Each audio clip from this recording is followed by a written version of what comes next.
Whoop. Hope that thing's going to be okay.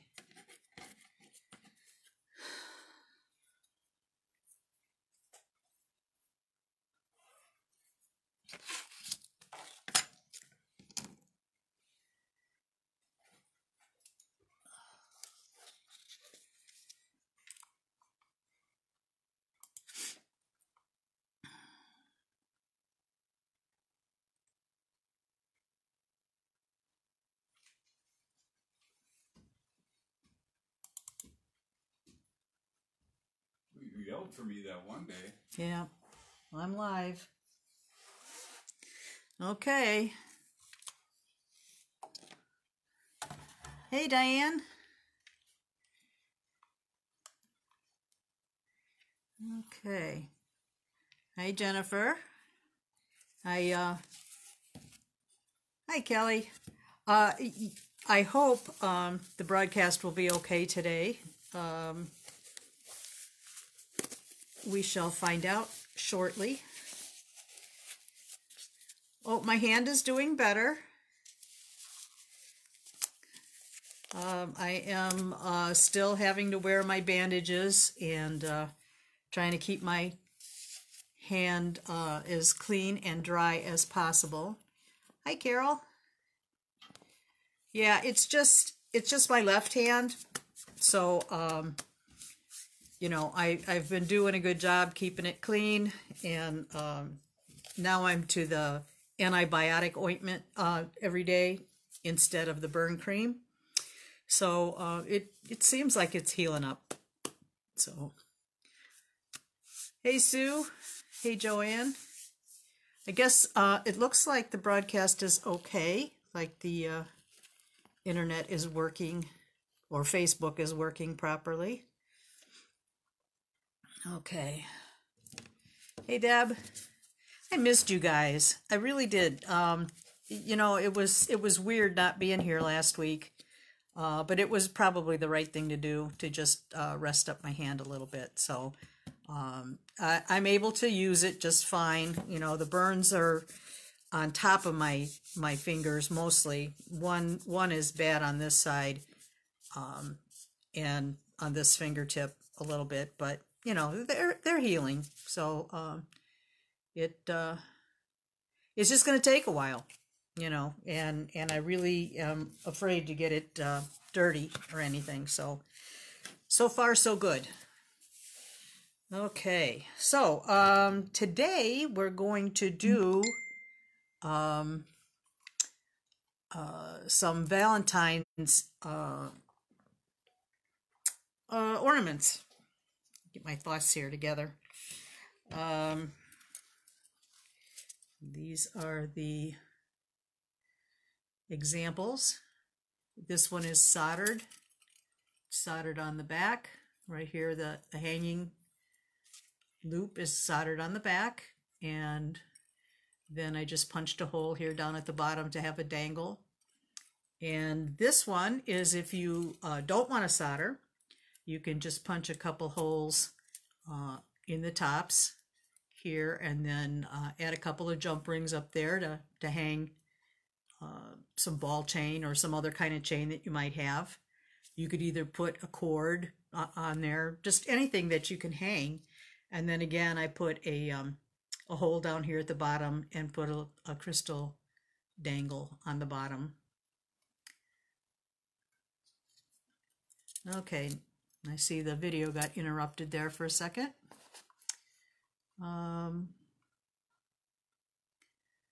Let's see here. Deb, I'm making you queasy. Don't don't rub the burns. No, I really try to avoid touching that at all, other than putting on the antibiotic ointment. It's very tender still, but it doesn't hurt or throb or anything like that. So that's all good. All right. Hi, Carolyn. All right, so that's the deal. And you know, I put these crystals on here.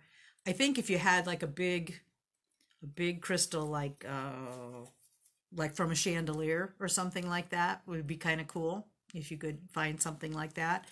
I just wanted to mention, being that I just said hanging the crystal on here, what I like to do sometimes, of course, not the year of COVID, but I like to go antique shopping.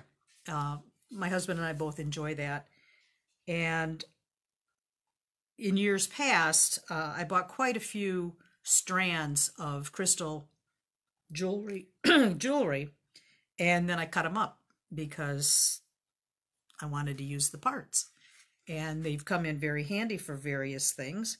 But you can usually, now this was a few years ago that I bought them, but you could buy a crystal necklace for not very much money and you know, get really, I don't know if you can see that very well, but I'll let you see into my box if I don't drop the phone. And just various pieces of crystal that are, you know, I've incorporated them in different jewelry pieces, but also, you know, for hanging things, they're pretty cool. And there's like different variety of colors. And these I like a lot. I haven't really used these, but I really thought they were beautiful. These pink kind of oblong pieces. I thought those were kind of cool. But any, excuse me, anything like that would be cute to hang from something like the, a light catcher or hanging ornament or something. So I just wanted to put that by you, just to, you know, if you like to do antique shopping, you might find some good deals on things like this. Okay. All right. So I showed you the two examples. Now I know a lot of people don't have a rolling mill, and the pattern that I put on here is imprinted from a rolling mill. But you could easily, if you have design stamps or letter stamps, metal stamps, you could stamp a design on the face of your ornament. You could write a little saying on there if you wanted. I mean, there's lots of different things that you could come up with if you cared to. So you don't have to feel that you have to have a rolling mill to do this project, because there's other ways around it. But imprinted, something imprinted in here would be nice. I don't know. There's cute little sayings and stuff out there too. With this one, I hung a little heart after I put the crystal on here. And, you know, if you have, I don't know, the ability to cut some of these, if you have a press, a hydraulic press, and some pancake dies, you can cut little shapes like that. I've got a little teeny heart, but it's really cute. It's kind of tedious though to work with because it's so small.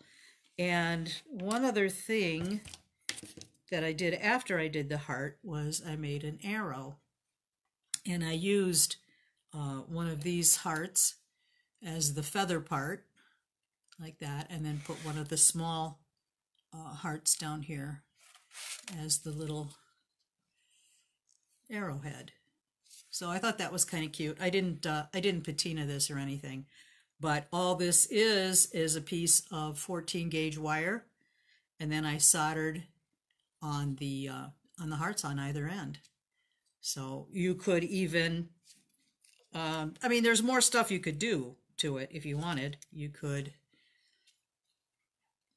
either solder this on before you do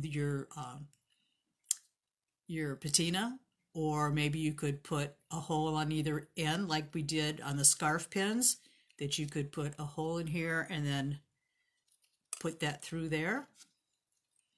So, I mean, that's another thought that you can mess around with. But I thought that was kind of cool. Okay. And in the handout that I will be posting later on, I have a template on the back page that I just drew a couple of hearts And what I would suggest, I think I'm going to make them, I think these are a little bit bigger than my original. Yeah, that's quite a bit bigger. I may size those down before I put it up there. But anyway, what I would suggest is print it out on a piece of cardstock, and that'll make a nicer template for when you're tracing your design. All right, let's see if there's any questions before I keep going. Carolyn says, my friends give me their old jewelry and I strip it for mixed media art, but could be yours here too. Yes, it absolutely could, Carolyn. There's just a lot of there's a lot of cool things that you can do with old jewelry. Of course, nothing of value. I wouldn't mess around with anything of real value. I wouldn't cut it up or destroy it. But you know, for costume jewelry and things like that, you can find a lot of nice little parts and pieces that you can play with. Okay, so I'm going to set this aside. And I hope we don't have that lighting issue that we had last time too. I'm not really sure what that was all about, but we shall see. All right. Okay, so I'm going to lower the camera. There we go. I think. Don't fall out of your holder. Okay, so I've cut 2 templates, and I'm going to, I've got all the materials that I'm using listed in the handout, so if I don't mention each one individually, you'll be able to see that on the handout. All right, so I have a piece of 22 gauge copper, and I'm going to use my Sharpie marker and cut this out, or trace this out.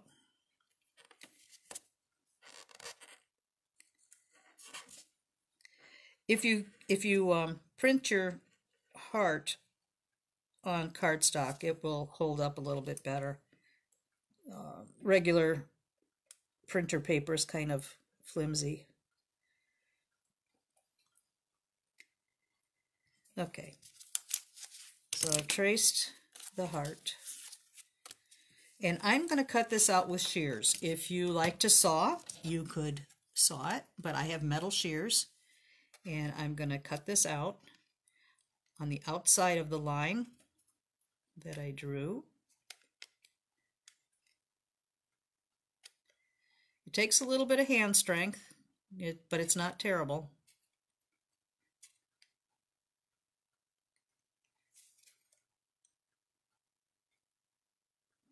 And the metal wants to curl while you're cutting, so I'm going to snip that off.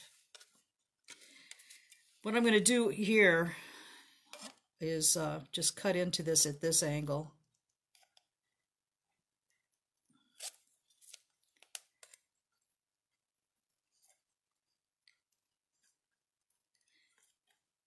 As I've said before, I'm not much of a jeweler saw person. I do have one and I do use it where I have to, but if I can cut it with a pair of metal shears, I'm all about that. Just take your time, nice and steady.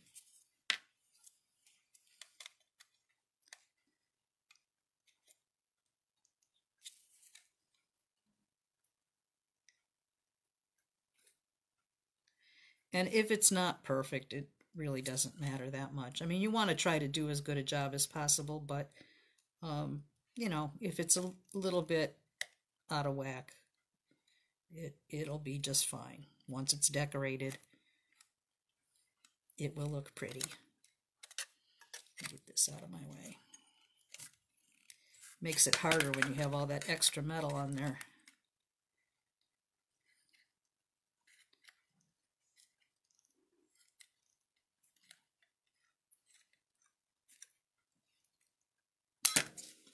Okay. And I just have a little bit of trimming up here. Sometimes it's hard to make those curves. with the shears, but you know, that came out okay. Actually, I think this is larger. No, yeah, just a skosh, not much. All right, so I'm going to get rid of these scraps out of my way before I poke myself with them, because I would do that. Hi, Wendy. And I'm just going to hand file this and just sand it, just so you get any little sharp edges off. And they are sharp. Getting into the little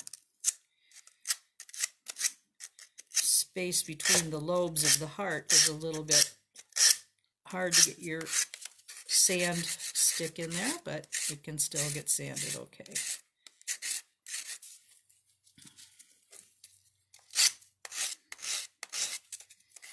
I suppose you could make this with any gauge metal you wanted, but I would recommend that if you're going to cut it with a shear, with metal shears or scissors, that you don't go any thicker than 22 gauge, because it's just too hard to cut with your hand. So, but even 24 gauge would be fine. It's a little thinner, but that would work as an ornament.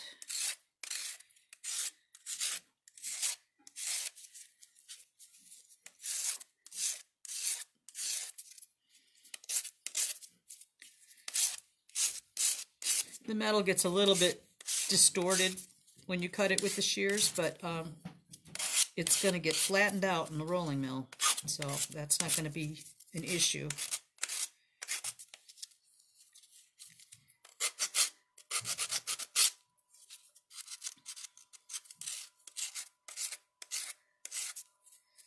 All right. Okay, so that's good. Now I'm going to just hit this with a little steel wool just to get my Sharpie marker off of here. I'll just clean that up a little bit.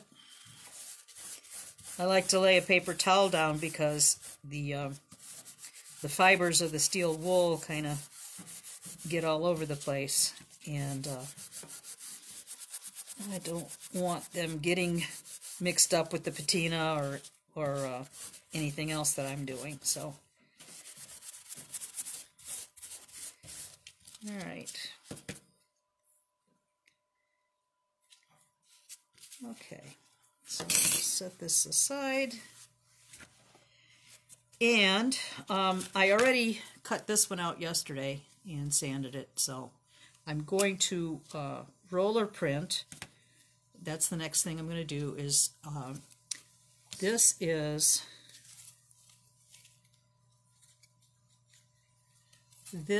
an image that that I printed off my Silhouette electronic cutter, and it's a design file that Susan Lagering brought to my attention. She was making something with this pattern on there, and I just thought it was so cute, and I inquired about it, and she told me that this was the file that she used, and it is called the Queen of Hearts, I believe, in the Silhouette store. If you want to, if you have one of those Silhouette machines, Silhouette Cameo, that you can print that up. So that's what I'm going to get my design on the metal with, and I am going to, yeah, I did make, I did make this piece of copper larger than my pattern. It'll still be okay, but I think I need to shrink that down before I send that out to you guys. So anyway, I'm going to put my pattern on here. Then I have a piece of foam that that I use with the rolling mill to help. It helps move the design like deeper into the. You get a crisper design when you use that. So I'm going to put this in the rolling mill just like this. The rolling mill is behind me, so I'm going to get up and do that. And I don't know if you'll be able to see me or not, but that's what I'm going to be doing. This is the little sandwich. It's the foam, the metal, and the pattern on top of here. And then I'm going to do that again with the smaller piece. I use old cardstock to make my templates. Anyway, I'm going to do that on there. Okay. Let's see if you might be able to see me do that. I can see the rolling mill right there, so I am going to do that.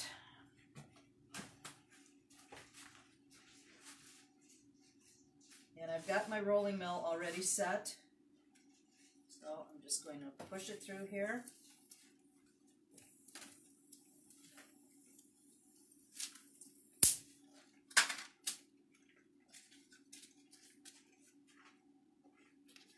And it does curl the metal up a little bit. See how much that presses? I don't know if you can see that on there. And just peel this off. And now I have that design on the metal. Pretty cool, huh? All right, I'm going to use the same pattern. These patterns, they don't hold up a long time. You can get maybe, I don't know, you could possibly get 3 or 4 pressings from one pattern, but it just depends. Some patterns I've had hold up a little bit better, and some just kind of fall apart in the mill as you repeatedly put them in. All right, so I've got that lined up.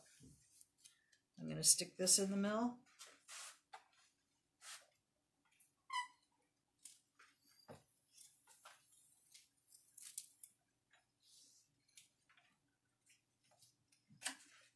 Okay, it's a miracle. It's just so neat how stuff like that works out. So I take my pattern off, take my foam paper off, and you can see the imprints on there. So I'm going to flatten this out a bit. Now the metal does stretch a little bit, but I've found that to not be a problem in this type of application. Okay, so that's pretty neat. This one curled up quite a bit. I will bend it back with my hands. I don't know if that's proper or not, but I do it. And then I will also pound it with my rawhide mallet a little bit to flatten it out any further. Although that's pretty good. Rawhide mallet.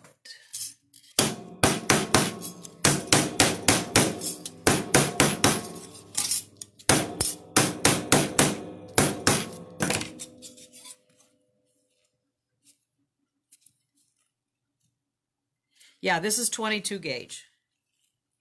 So you can see there's a little bit of a border from where the pattern was smaller than the metal. And see, there's a good example of it.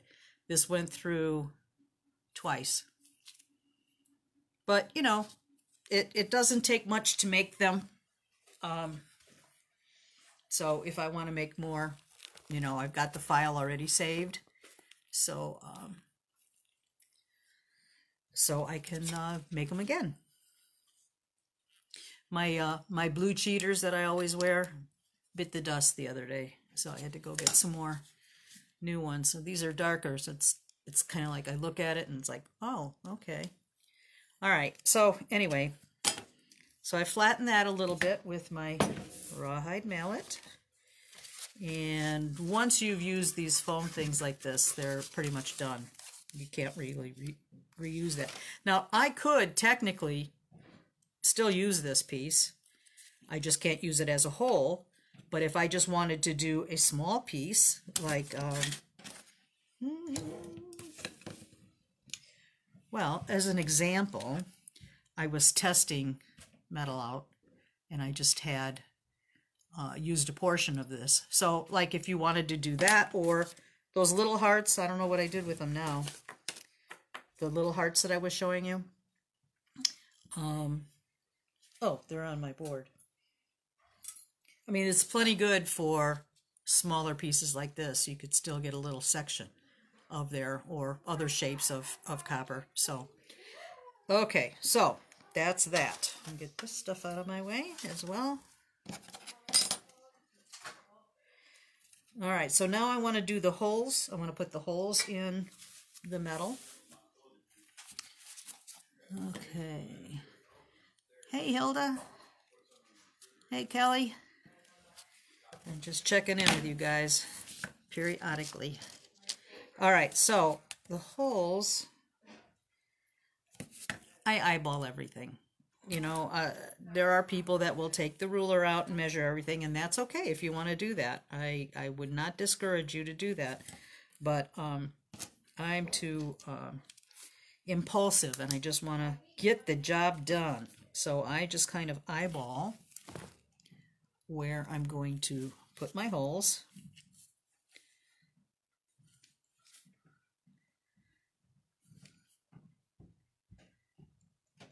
And just mark them in with my marker. And then I'm going to put one down at the bottom. You don't want the holes right on, you know, close to the edge, but you don't want them too far away from the edge either, because if you put them too far away, then your jump ring's not going to fit.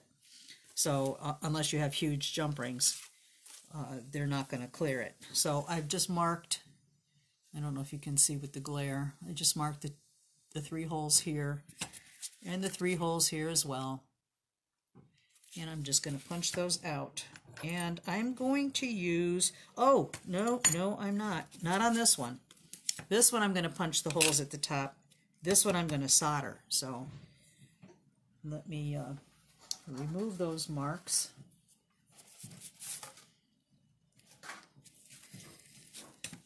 Okay.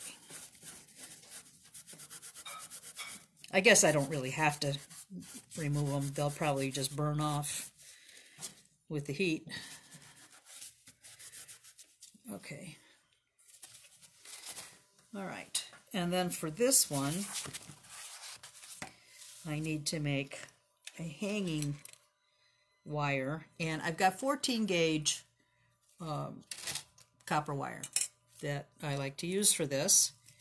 If you had something thicker or even thinner, I suppose it would work. This is just what I had, so that's what I'm using. And I'm going to cut this down a bit.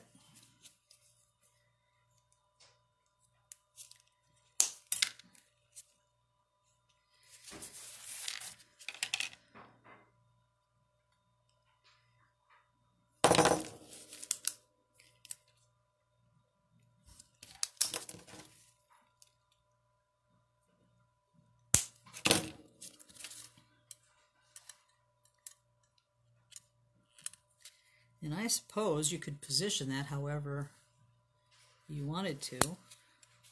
I think I am going to go wider than I did the other one, because I kind of like that look.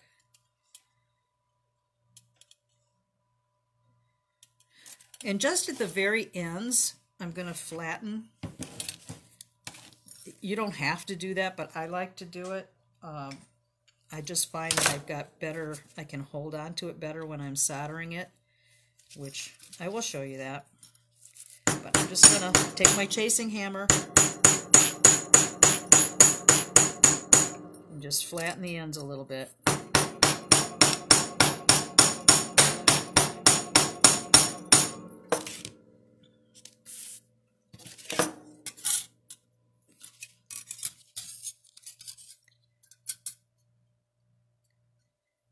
Just where I'm going to solder. So we'll be having the wider hanger on there. Okay, so now I think what I will do is mark where to line up my wire on the soldering board.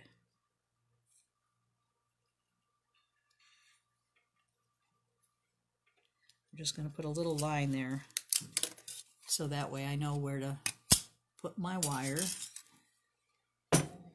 And bring my solder stuff over here.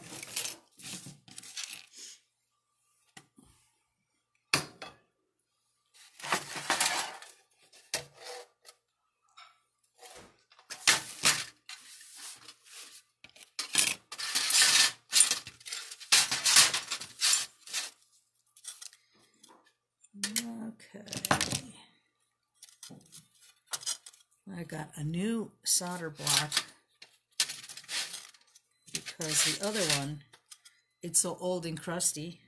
It's still usable, but I've made the mistake of, you know, putting some little solder chips here and there, and sometimes they kind of get lost in some of these little cracks, and then I lay a piece down to solder on it, and then I get little bits of solder on my metal that I didn't expect or want there. So starting off with a clean one, and I'm going to use solder paste on this. I don't use solder paste for everything, but certain things I think it's useful. But you also have to have good ventilation with it. So I'm going to twist this a little bit because it seems like it's not quite flat. All right.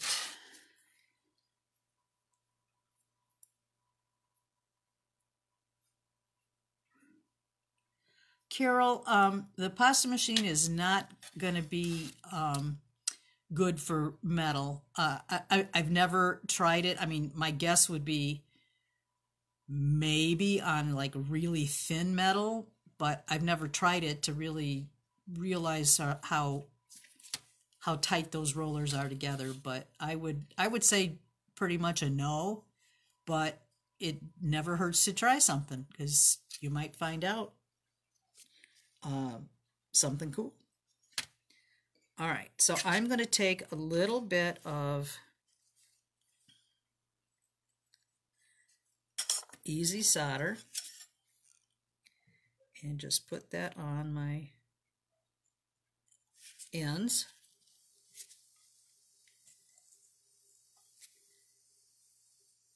And I'm going to turn on my fume trap in just a second too, because the solder paste has a tendency to smoke a little bit, and I don't really want to breathe that. I don't think that it's a good idea. All right, so I don't think I'm quite straight on here. But I'm going to use these little handy dandy tools called the hummingbirds. That they'll also be in my reference handout. I've used, excuse me, I've used these before in my demos, but if you haven't seen them and wonder what they are, that's what they are. And they just help hold things down in place. I guess I could have put that up a little bit higher. They help hold these wire ends down while I'm soldering. Oh, this wants to just move on its own. That's not good. I think it's because of the cookie sheet I'm on. Let's move that out of the way. That's it. Well, it was a nice idea, it just didn't work. Okay. All right, so that's one hummingbird placed.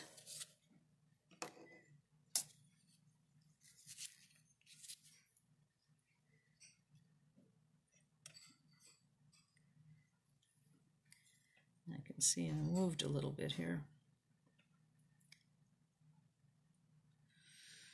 All right. You get the idea? It's hummingbird on either place to hold that down. Yeah, Hilda, the hummingbirds are wonderful. These they just come in so handy for so many applications in soldering. All right, so I've got those 2 pieces down. Turn on my fume trap here.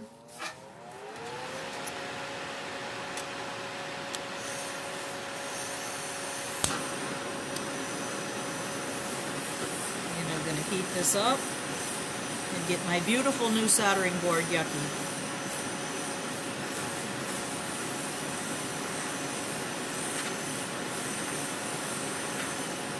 Just warm up the metal.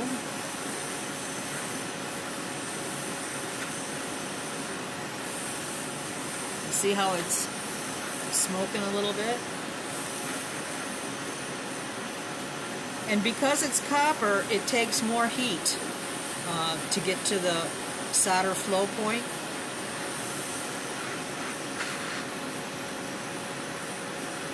And also the hummingbird, the metal from that kind of acts like a little heat sink, so it takes more heat to actually get the job done. And I'm kind of moving from side to side, which it's a big area. And maybe it would be proper to just stay on one area till it melts,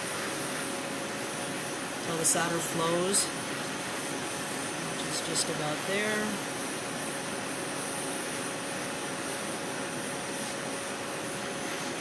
And sometimes it's hard to see.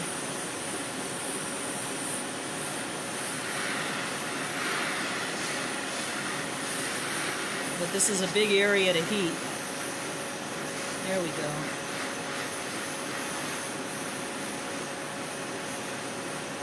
So that looks like that happened.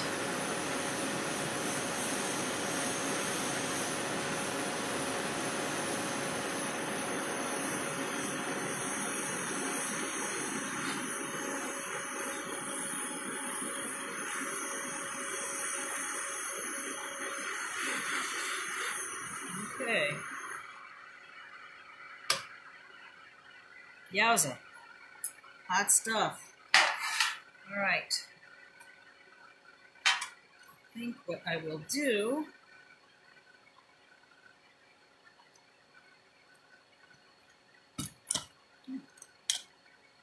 is put my hummingbird on my bench block, because these are screaming hot.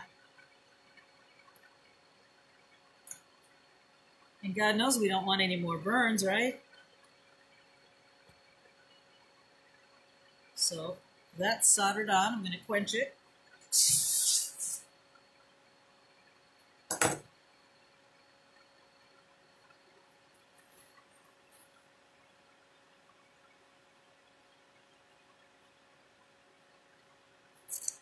Okay, so you know what I should have done, and it doesn't really matter, but I could have hammered a texture into the veil before I soldered it. I could probably still do it if I wanted to, but at this point this would go into the pickle now, okay? And I'm not going to do that for this video, but I am going to proceed with the other one, the holes, making the holes. And we'll finish that one up to completion. Okay, but I just wanted you to see the solder job on this one. Okay. But the copper turns very dark, and that's why you have to put it in the pickle afterwards, and it'll get all that dark crud off of there. Okay? All right, any questions to this point? I will look up.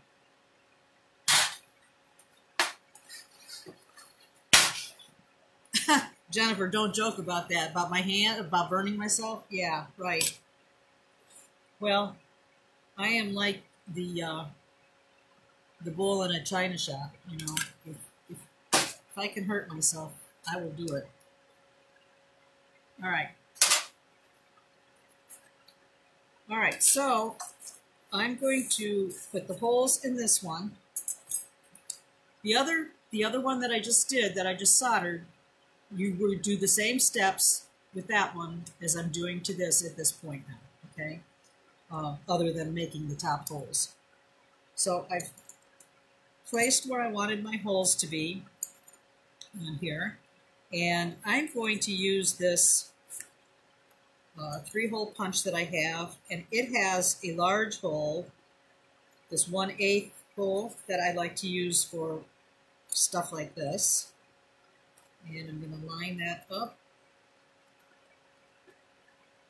over the Sharpie. Now you have to watch out when you're working with hole punches like this, because sometimes when you're twisting to close the little screw down, sometimes the metal slips a little bit and you can get too close to the edge, and if that happens you would cut right through the edge, and you don't want that to happen. So just take care, you know, watch what you're doing, get this lined up, and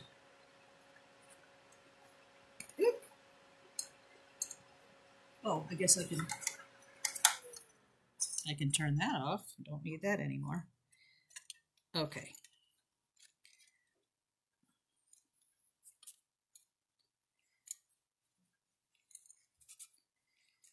Oh, come on. I guess you could, oh, could you hear my husband blow his nose? Because I could hear it. Okay.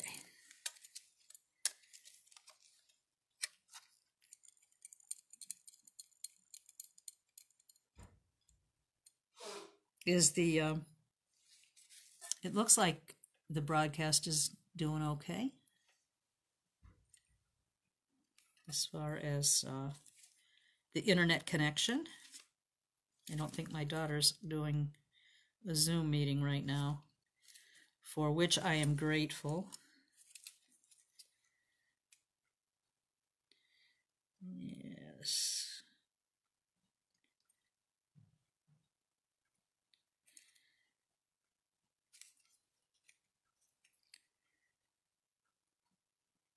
Okay.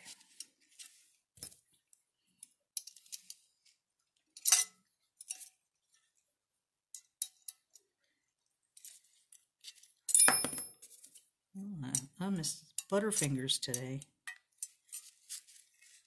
Okay.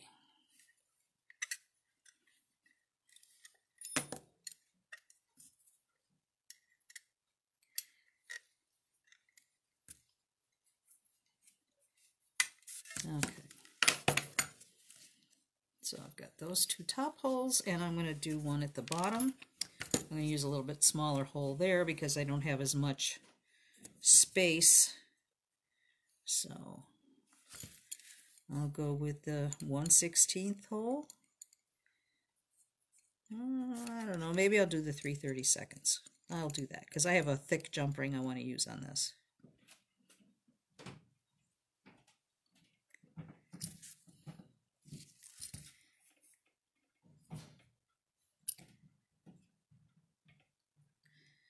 We have a nice sunny day today in northwest Indiana. We haven't seen a whole lot of the sun lately, which is rather depressing. But it's a beautiful day today. But I hear it's supposed to get really cold, into the single digits this weekend, and then even below that next week. So I won't be going anywhere. Of course, I'm not going anywhere now, so to speak. All right, so I've got my 3 holes in here. And now it's time to colorize it. Oh, Jennifer, you like my bracelet? Thank you. This is a spiral. It's a spiral bracelet. I don't know, spiral stitch or whatever. Super simple. It doesn't look like it, but it is super, super simple. If you guys ever want to learn that, that's something I can do too. All right, so here we go with this. I am going to use some. I'm going to do, oh, you know what? I guess I did want to have this other one. Hang on, I'm going to go put this in the pickle.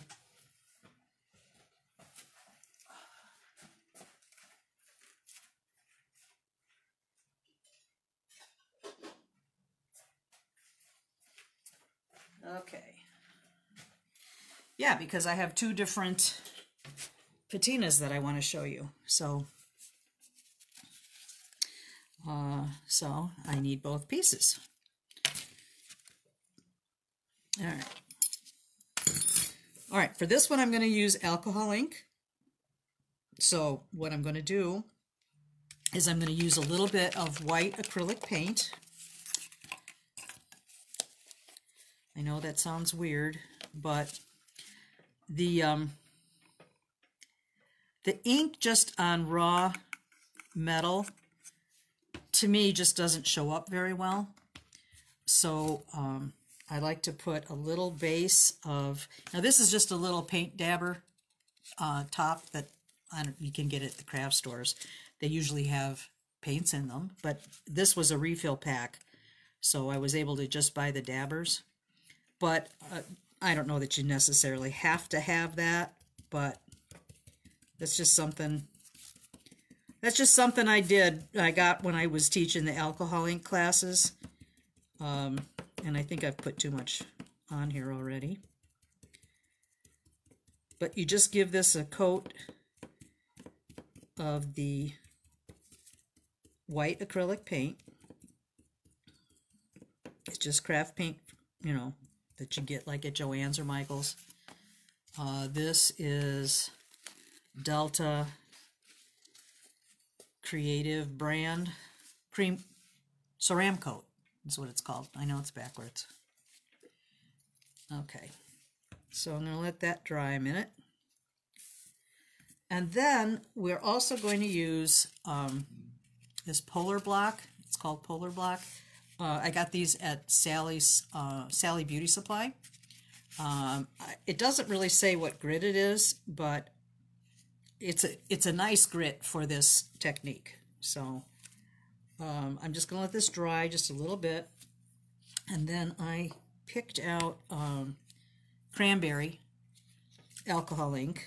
I'm going to use that, and I'm going to put my glove on my other hand for this, because once you get alcohol ink on your skin or in your cuticles, it takes days for it to come out. It will come off, but it takes a long time. It really stains your hands.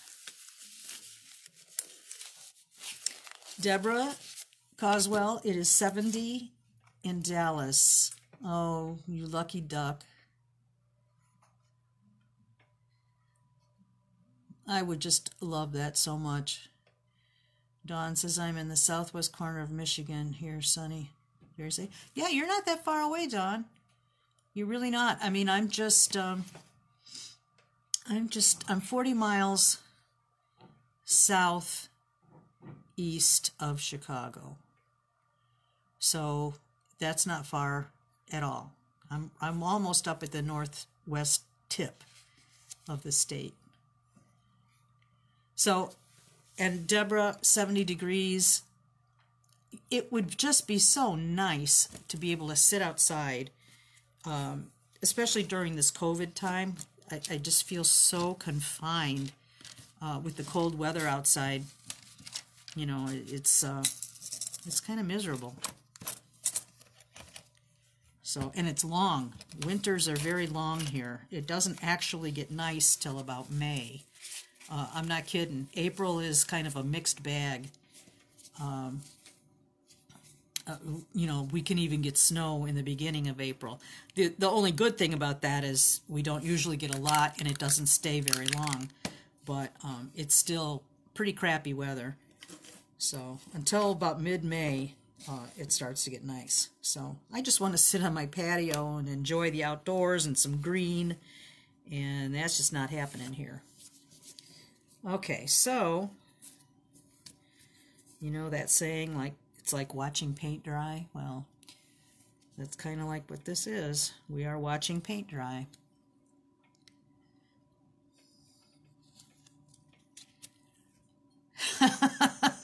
Hilda, you don't have to go too far with the alcohol inks, although there was a time that I did quite a bit with alcohol inks, but I don't do that much. I do like them though on etched pieces. I think if you get a real nice deep etch, the alcohol inks look super on that. But other than that, and then maybe just a little bit of, I tried doing just some little drawing on what they call Yupo paper. It's YUPO. It's a special coated paper that you can drop little drops of ink, and they kind of just spread, and they make pretty neat patterns. Or you can take one of those little microfiber tip applicators, and you can draw on them. If you can draw, you can make really neat designs. Or you can take things like these dabbers and dab the ink. You can make some cool stuff like that with the inks, but you don't have to go hog wild with them. The bad thing though is I don't see where you can get the inks individually. They do have them. They have some of the colors on Amazon, but they're like ridiculously priced for an individual bottle. But most of the time you can get a 3-pack in the craft stores, but they might not necessarily be all 3 of the colors you want. That's the downside with that. It's cheaper, but you might get colors you don't care for. And I have a favorites list with alcohol inks. Some for the things that I do. The paler inks don't really show up that well on metal. So at least that's been my experience. I can't say that that's for everything. But what I'm going to do, this is still wet, but I'm still going to sand part of it, because what I want to accomplish is to just sand off the raised part, and I want the white ink or the white paint to stay in the recessed areas. So a real deep embossing is the best to use the inks, because I may just scratch this all off, which it looks kind of like I'm doing, although I'm not waiting either. So that's what impatience does to you.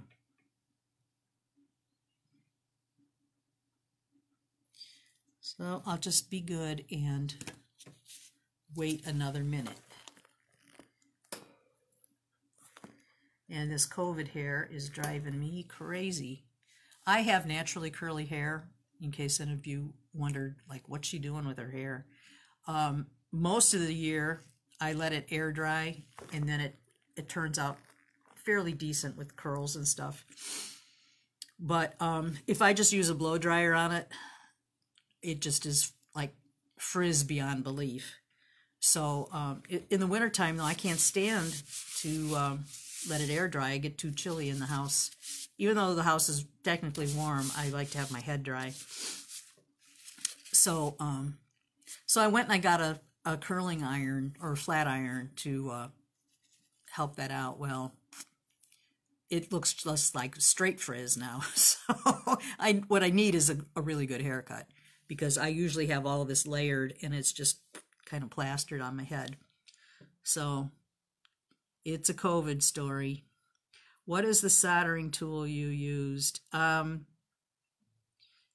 What I just did with the heart, Kelly, I used a torch. This is a disposable butane can with a torch head that's removable. You can put them on new cans when these get empty. So they're pretty handy. Before this year, well, not this year, but I mean, I would say before COVID, I didn't even know that these existed. And then when I started watching people's demos, a lot of the teachers were using these. And I thought, oh, that's kind of cool, because I was always refilling my butane torches. And I mean, this has its place. It's nice for the copper, but to me, in my experience, I think it's a little bit powerful on silver, at least on fine silver. I can annihilate it fairly easily. Or, you know, like with silver clay, I don't like to use this. I like to use this regular, like, well, I should rephrase that. On copper, or on silver clay, or on fine silver, I like to use the creme brulee torch because it's a finer, softer heat or flame. This one is a much more aggressive one. If you're making a big bezel with silver and, you know, doodads and stuff like that, this is probably a great torch for that. And also on copper, because copper requires more heat. But yeah, it's pretty handy. So, and they're fairly inexpensive. So that's that. All right. What kind of torch? That's the kind of torch I first learned, okay, how to solder with. Okay, Donna. Hey, Donna. Do you have to do anything to dispose of the can? No. As far as I know, they can just go in the garbage can. So, you just make sure it's empty.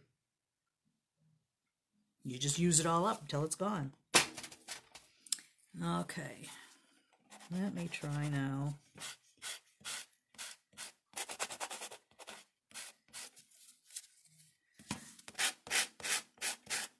Well, this is making a liar out of me. What you want to do is be fairly gentle with your scrubbing or sanding, because you're going to scrub everything off, and you don't want that. You want it basically just on the high points. But it appears that I've taken more off than I really would have cared to. But we'll still get it to work. It is going to have kind of like a two-toned effect on here. So you see the white on here. If you have more paint on the raised surface than you care to have on there, you can take a toothpick and very carefully scratch some of that off. It would be a big job if you had to do every one of them, but sometimes to get something to look the way you want it to look, you have to just do a little bit of extra futzing with it. But I will, I'll do a little bit of this to show you. It doesn't hurt to take a little bit off with a toothpick. Because sometimes if you didn't do that extra bit and then you went ahead and finished it and then you weren't happy with it, then you'd be sorry you didn't take the extra time to do it. So sometimes it's better to just do it.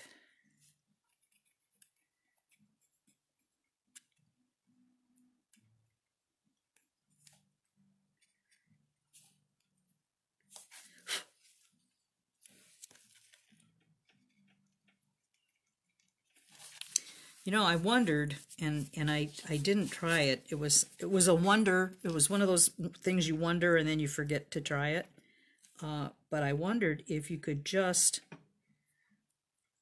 use latex paint, like a colored latex paint, and let that dry.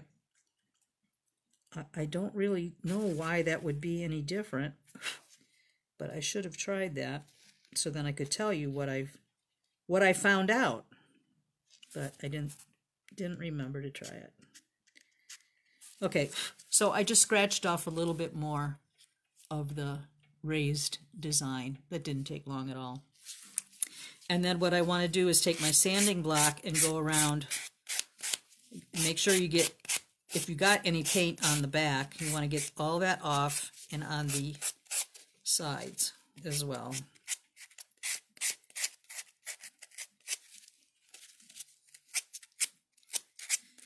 because we want it to look pretty. We don't want to have schmutz on the ends of anything.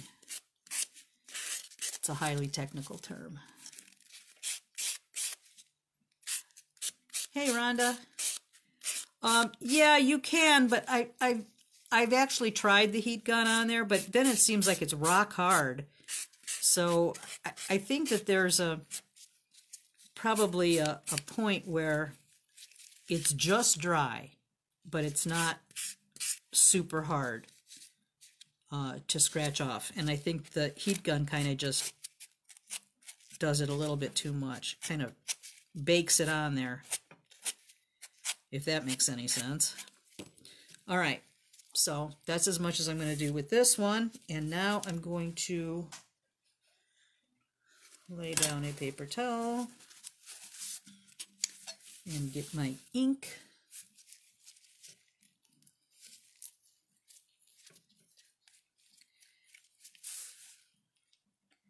And I'm just going to drop some on here. And, you know, put your caps and all that other stuff where they're not going to stain anything.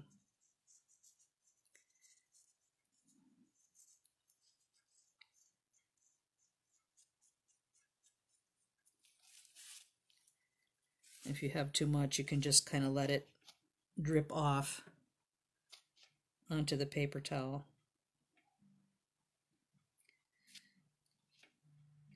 Alcohol ink is a very strange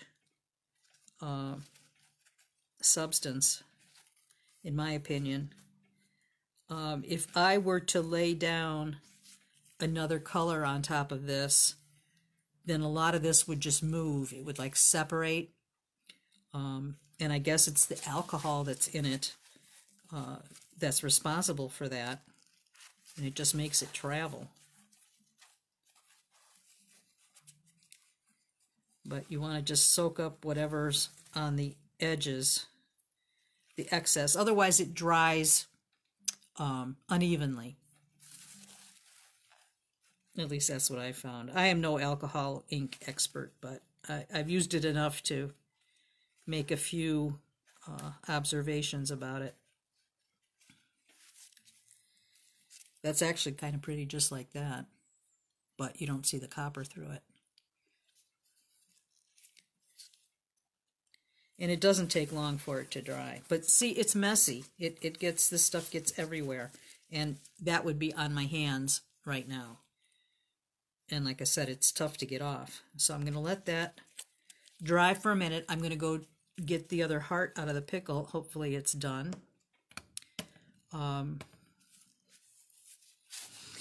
You know, I made a couple of quick little hangers for these just out of some copper wire. They're not perfect, but if you've never done this, this is very simple to do. If you have a pair of cylinder pliers like this, you can just, well, I don't have a big piece, but this was a thick piece of wire that I had, and I bent it open so it could fit over the edge of a door. But you can make nice little wire hooks like that for your little hanging things too. What colors are your favorite alcohol inks? I like the cranberry. For green, I like meadow. I like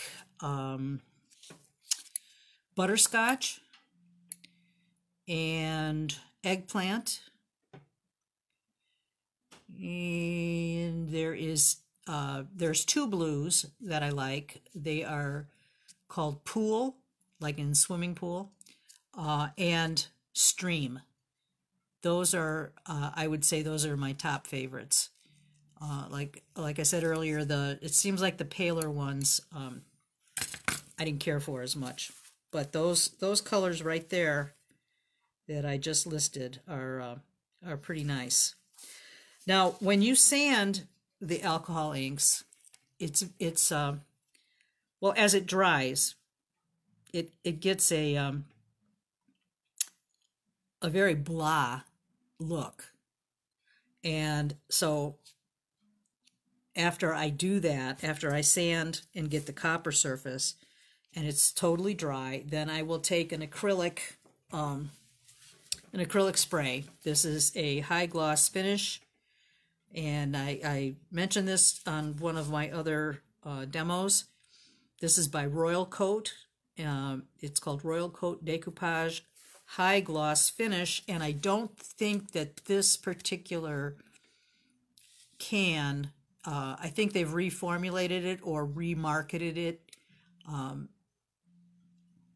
but you won't find this. At least I don't think you will find this. I think they discontinued this quite some years ago, and but I found that just about any high gloss acrylic spray works fine.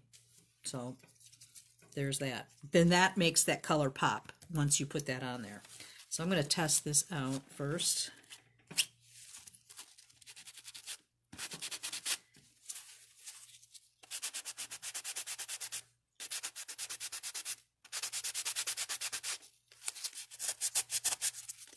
You want to be kind of not too aggressive at first, because you don't want to take all your color off.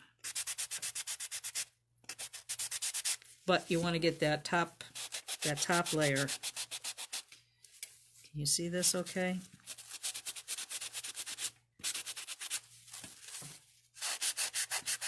Oh, I said I was going to go get that other heart, but I'll do this right now.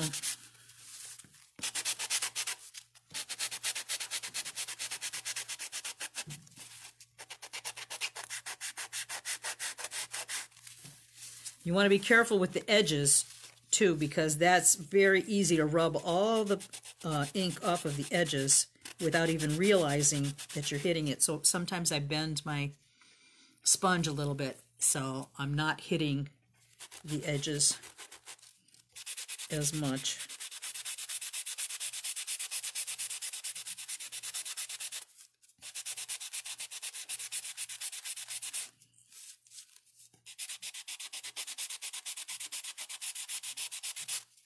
And here again, if the alcohol ink is stuck on the raised part that you don't want it to be on, you can get your handy dandy toothpick and scrape some of that off as well. I wish there was a better, easier way to tell you to do this, but I've not come up with anything. So if you do, you can share that with me. I'm all about making my life easier at this stage of the game anyway.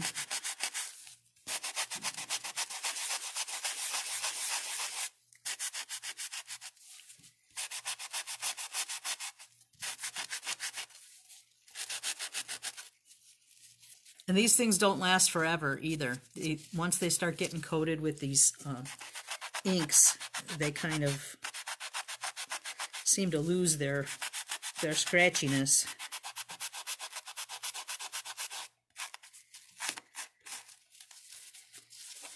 I did find some knockoffs on Amazon, and they're equally good, but I think you have to get a dozen of them to buy them on Amazon or through Amazon.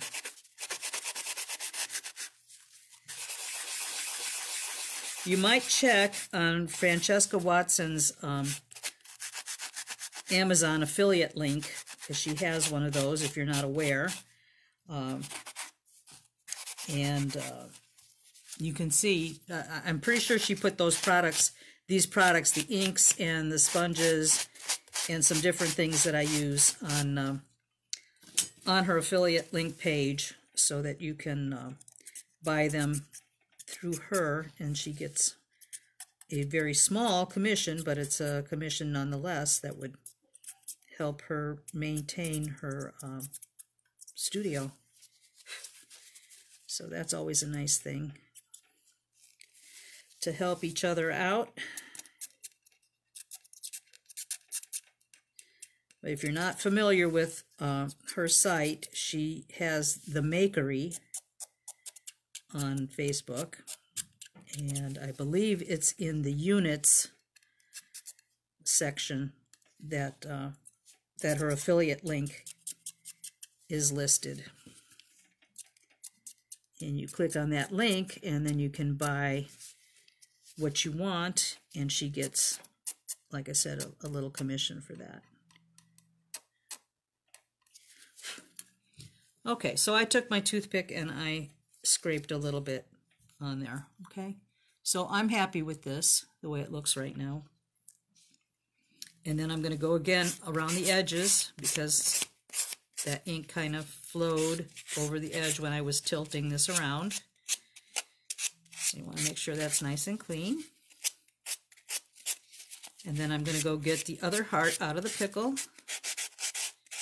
And it probably needs some other cleanup, but I'm not going to mess with that right now. I'm just going to show you how to do the other patina, and I'll worry about the other stuff later.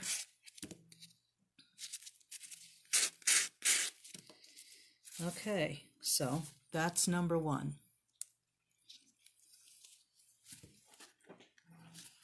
I'll be back.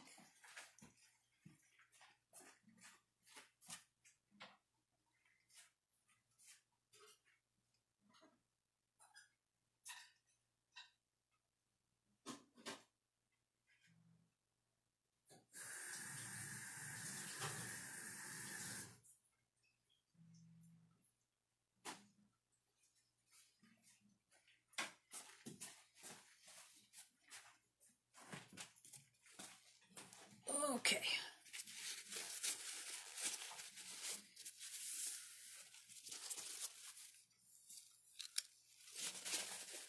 It's cleaned up pretty good.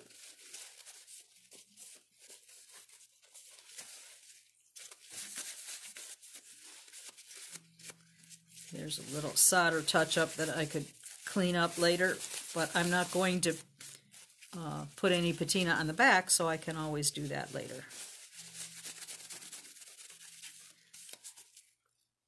All right, that looks kind of pretty, doesn't it? And I need to put the hole in the bottom of this one. This one, I'm just going to grab my 2-hole punch.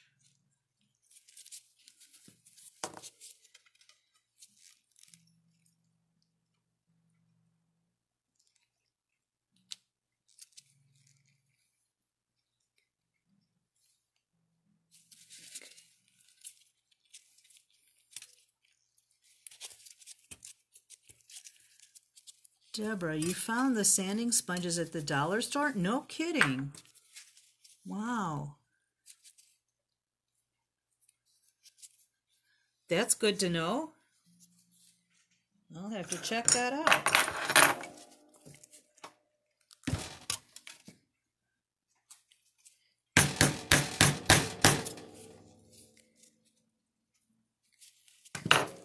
Okay.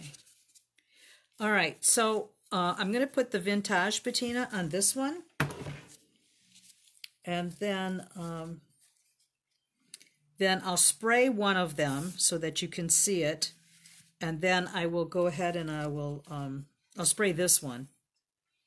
And then I'll put the other stuff on here with the dangle on that one. All right, so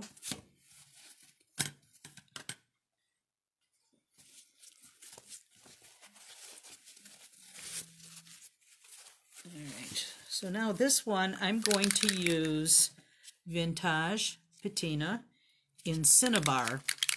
Now I don't know if they have a red, but this is the closest to a red that I have.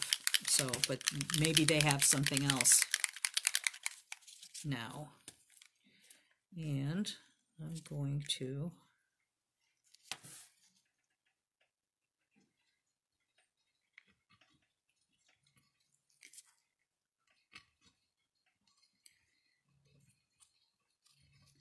this is actually more, I don't know, more salmony color, I would say. You could use a Q-tip if you wanted to apply this, but I kind of like doing it like this.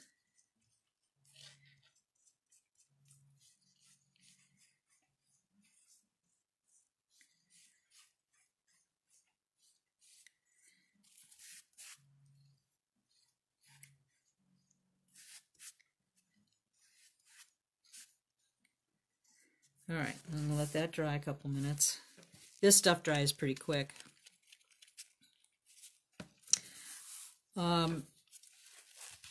So for the hardware, I'm going to use on this one. I'm going to use a 2.5 or 2-inch. It's 2-inch head pin for my dangle, and I have bought a roll of chain that is oval links. I don't know if you can see that.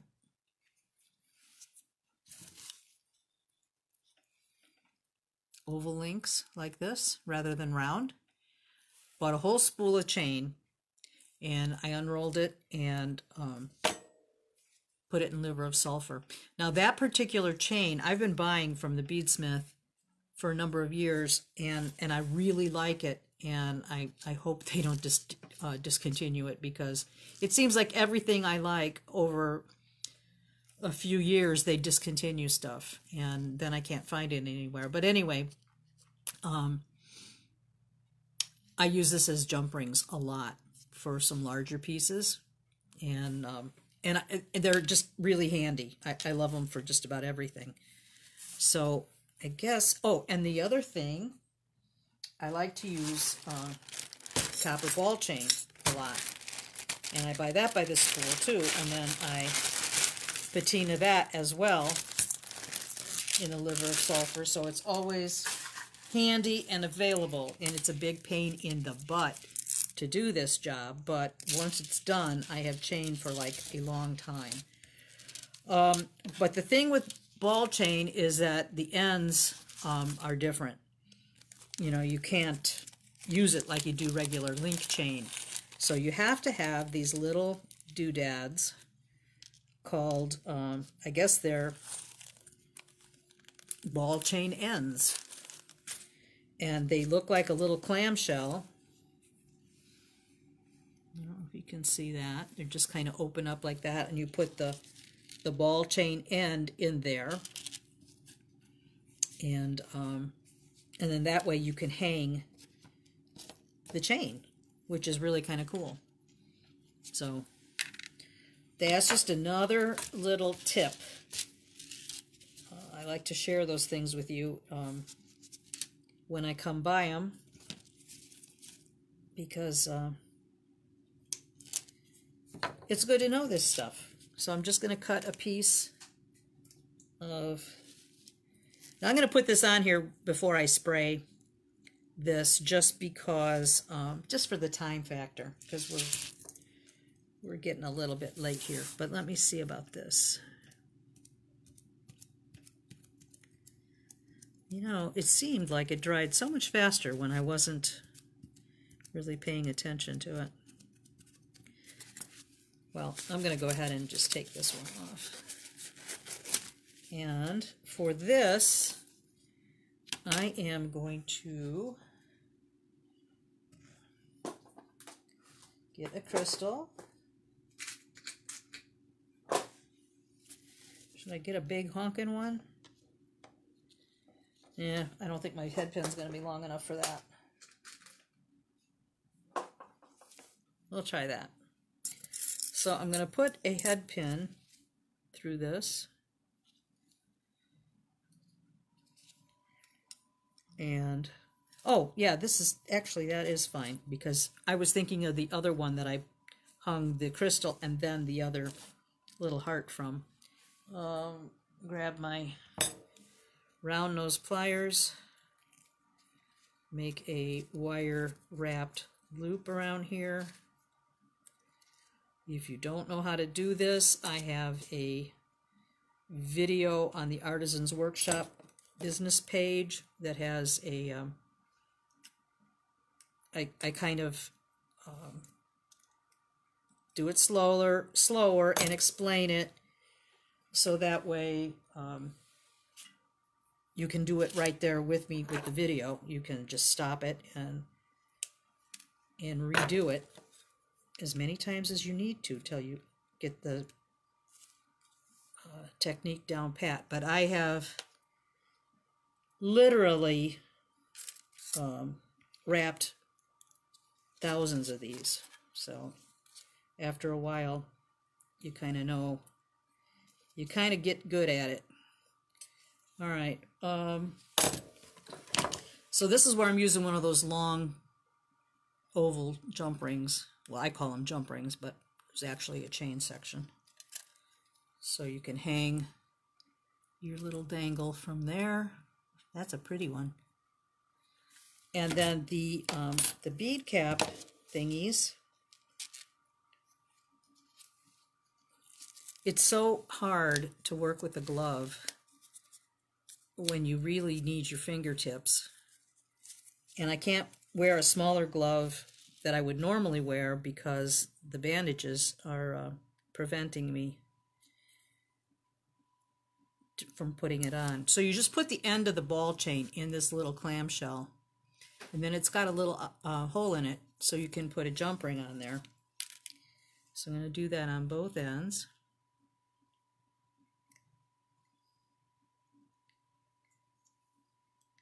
You just squeeze that on there so it stays snug on the ball chain.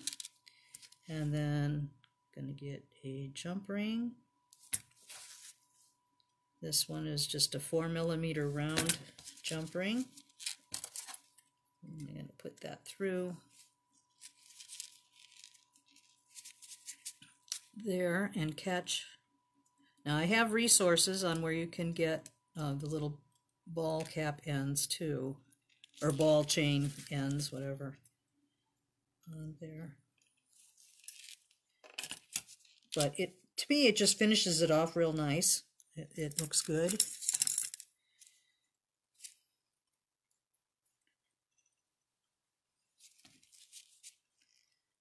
Put that on there.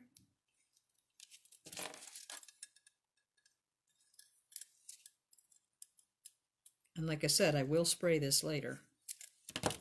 But that's all there is to it as far as hanging up, making a little Valentine ornament, which I think would be really cute, hung up just about anywhere. Might be a little bit too big for your rear view mirror, but I'm always amazed when I see people, driving around and they've got these big honking things, moving around while they're driving. I think it's weird, but I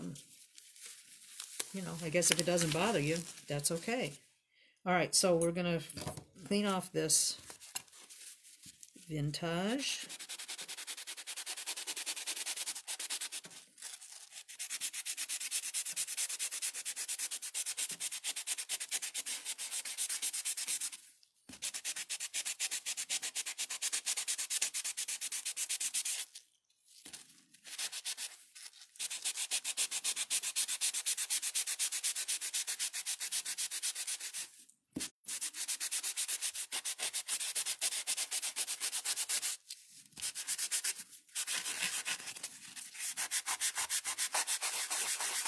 This really hadn't been on my thoughts for a demo project, but after I saw Susan's image that she printed from her silhouette, like I mentioned earlier, I thought, Valentine's Day is very close, and it might be nice to feature something, more appropriate for the holiday. And then next week I'll get back to, I think I'm going to do clasps, just easy toggle clasps next week. That's pretty much what I've got in mind. But like I've said before, if you guys have ideas, pass them along, because finding something once a week can be a challenge sometimes. So because I didn't have the proper heart size cut, I had some extra space on the ends of this. So You could either clean it all off, which I probably will do. I think it'll look better to just have that this edge is what I'm talking about down here. Just scrape that off. As long as this patina is not super dry, this would be murder to try to get this stuff off after it's dried real hard. The vintage is a whole different animal from the alcohol ink. So I think that'll look better.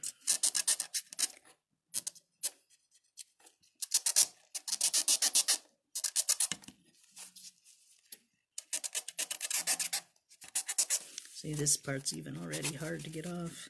But I could use a little something more aggressive if I can't get it off with this, which I think it's coming.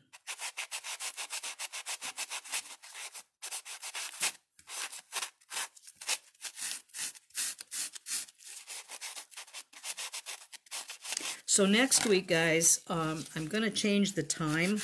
I think I'm going to make it earlier next Wednesday, because my husband and I both have our first COVID vaccine scheduled, and that's the first opening we could get was on Wednesday afternoon, and I really want to just get that done, and so it's just going to have to alter the time a little bit, but I'll let you know beforehand so you know what's going on.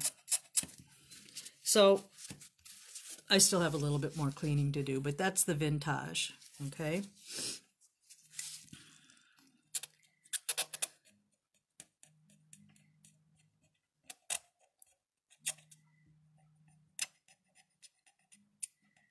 Yeah, this is a little more futzy than I remembered it being, but it's still worth it, I think, because they're awful cute when they're done.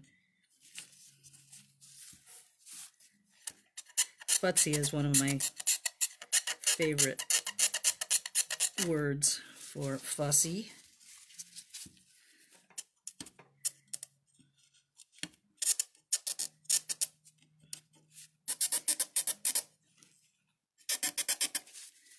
You booger, come on.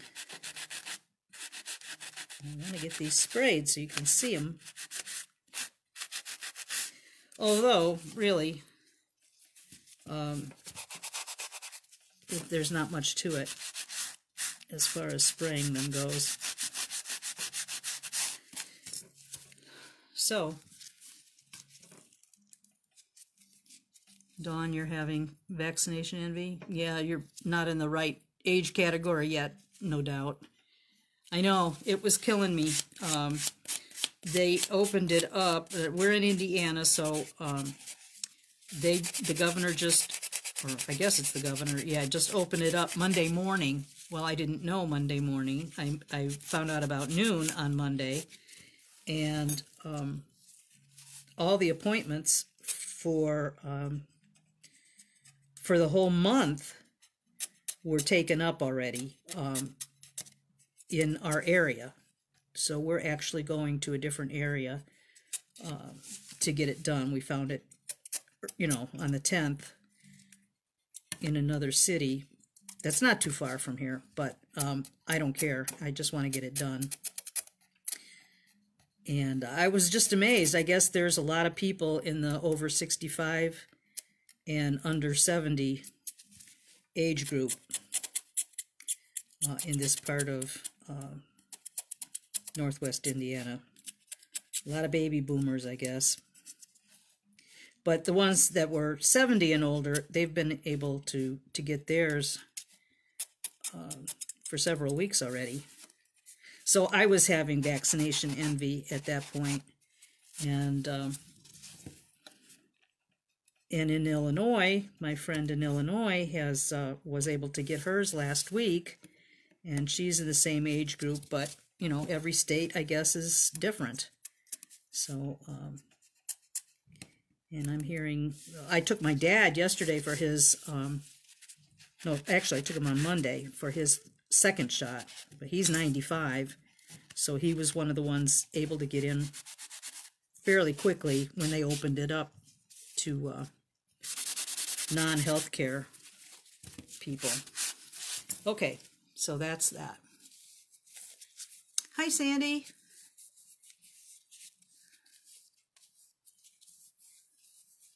Jennifer, you can't get it yet. I know, that really stinks. You would think that they would make some exceptions, but apparently they don't. All right, so on this one, you know, I think it turned out pretty good. Like I said, you know, the metal was cut larger than the template, the design template, but that's okay. It looks like it has a little bit of a border on there. And then on this one, I would do the same thing, hang another little bauble on the end, or, you know, I would think that you could hang multiple items. I was even thinking, you know, why not maybe take a hole and maybe punch a hole on the sides and hang something else. I guess it just depends on what it is, so that they don't all just kind of go down to the center. But that would be kind of cute to almost make it like a mobile kind of thing. I think that might be kind of cute. So, okay, so then the next step is just spraying them, which I'm not going to do for you right here. I'm going to just show you again the finished ones, because I want these to dry a little bit more before I spray them, and then I have to take off the hardware on that. And like I mentioned before, if you are interested in doing, you know, the arrow, you know, you could fashion it different ways, but you know, you could actually even cut out, if you don't have a template for that, you could cut out a heart on either end and make it that way, or make a whole different kind of arrow. You know, just kind of use your imagination a little bit. But this is how they are when they're sprayed. They're shiny. You see the shine hanging on there? I like it with that little heart on there, though. I think that's cute. So yeah, the arrow, I think this is like, for this size heart, I think I cut a piece of wire about 5 inches long, and then flattened those ends down there so I could solder them on, hold them down with my little hummingbird, and solder those. This is an application where I find the solder paste works really well. So, you know, that's pretty good. And then, you know, if you get, well, you are going to get, if you use silver solder on copper, which, you know, we're kind of forced to, because copper solder isn't really copper, it turns silver anyway. But then you can plate it with some old pickle and steel wool, or a little piece of a nail, a steel nail, something like that, and it'll plate the copper over the silver solder, so that makes it look a little bit better. And then when you put patina on top of that, it's even better. So yeah, it's easy enough. So you guys have any other questions, or any questions about the process? You know? Okay. All right. So like I said, I'm going to resize that heart a little bit, and then I will put the